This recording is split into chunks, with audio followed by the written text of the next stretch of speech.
Hello, my name is Sean Quick. I'm with Tom Manning Associates. We have a couple of products out here, a lemonade and commando.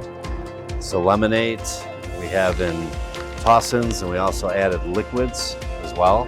Lemonade is your gray water. It's for your sinks and showers.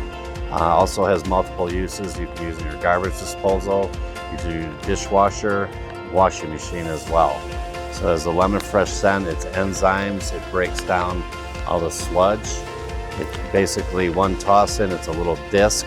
Just put it in the sink, pour some water on it, it will dissolve instantly. Has a nice lemon fresh scent. And we also have the commando for the black water.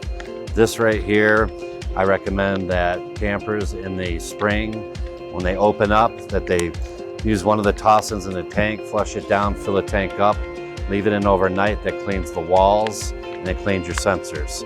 If you don't do this, eventually you're going to get false readings on your sensors, and it's going to cost you a few $100s to get that cleaned by a dealership. Dealerships will use this to clean it. So this is only about $11 bag versus $300 to $400. So there's 4 toss-ins in here.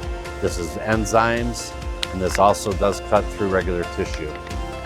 If you have a buildup in your tanks as well, I recommend you can use more than one toss and use 2 if you want. If it's a big buildup, you can leave it in a tank as long as you want to. So these are lemonade and the commando tank treatments.